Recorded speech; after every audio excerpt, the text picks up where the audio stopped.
Muito bem. O que podemos falar a esse respeito?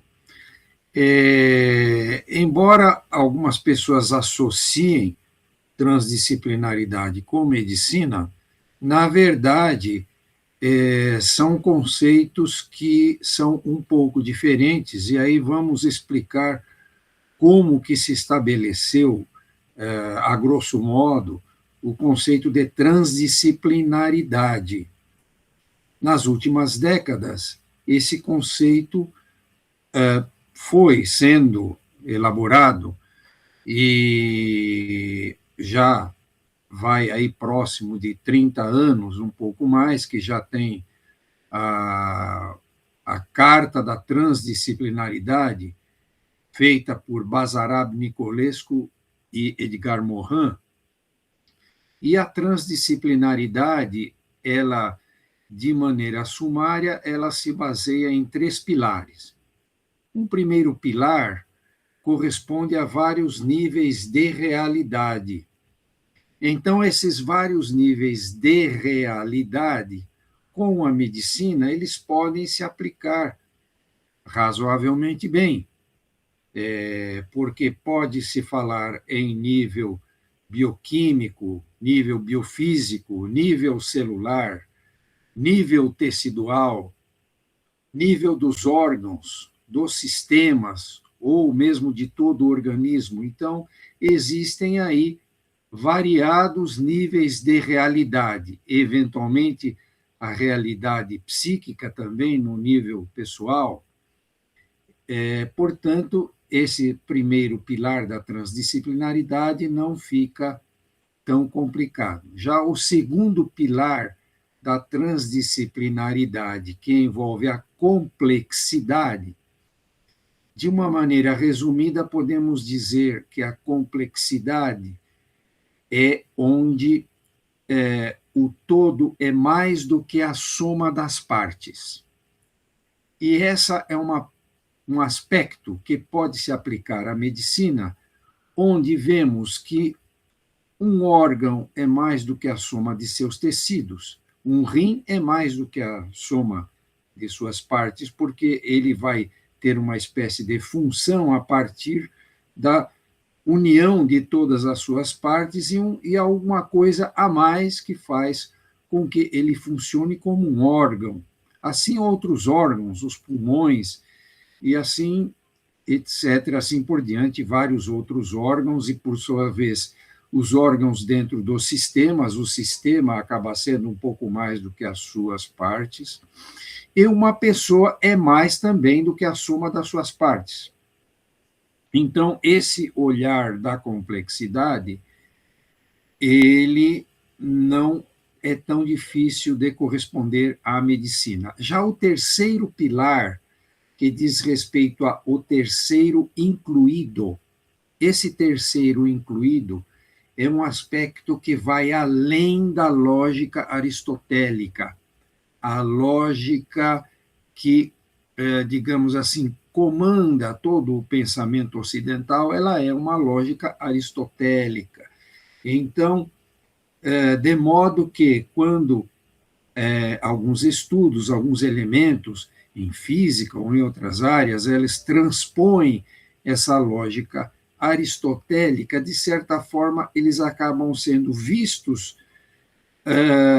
e explicados a partir dessa lógica e indo para algo que vai além dessa lógica regular com que se raciocina cotidianamente.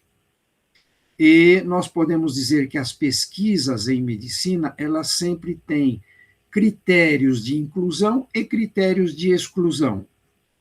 Ora, Edgar Morin chegou a perguntar: será que algum dia alguém vai fazer as pesquisas com os excluídos, com aqueles que passaram pelo critério de exclusão?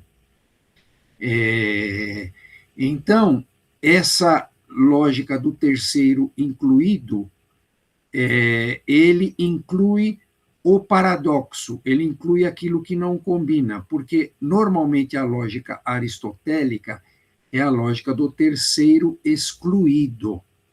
é uma terceira coisa que não é nem A e não B, e nem B.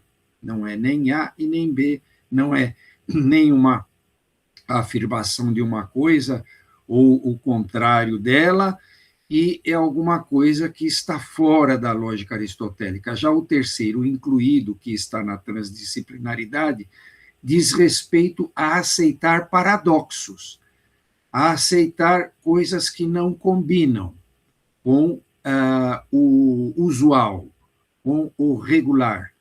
Então, desta forma, o raciocínio da medicina, as pesquisas em medicina, de um modo geral, não trabalham com esse, digamos assim, terceiro incluído, o que é, na verdade, está certo, faz parte do caminho do pensamento médico, uma estruturação, uma maneira de estruturar esse pensamento em que possa haver esses critérios de inclusão e critérios de exclusão nas pesquisas.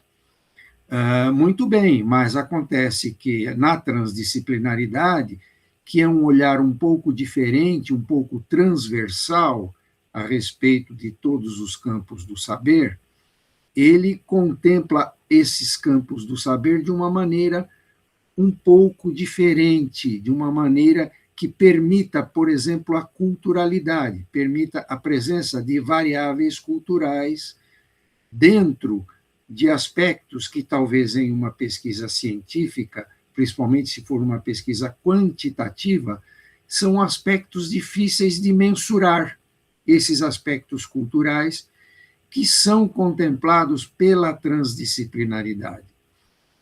Isso não quer dizer que não possa haver aspectos da medicina que sejam transdisciplinares.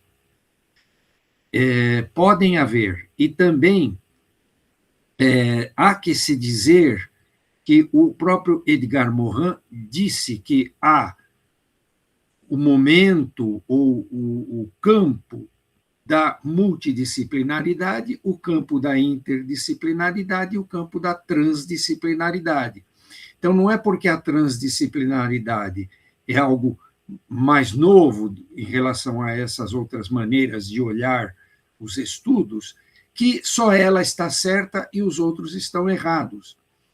Existe o campo multidisciplinar, é o que existe aí desde que veio Aristóteles, em que uma pessoa sai de uma aula de português, depois vai para uma aula de matemática, depois de ciências, etc. Então, é uma convivência de conhecimentos, mas cada um fica com a sua linguagem, com o seu método. Já na interdisciplinaridade, já existe as diferentes áreas se entrosam de alguma forma. Esse aspecto transdisciplinar, então, é alguma coisa que está um pouco além desse cotidiano do qual faz uso a medicina e os estudos médicos.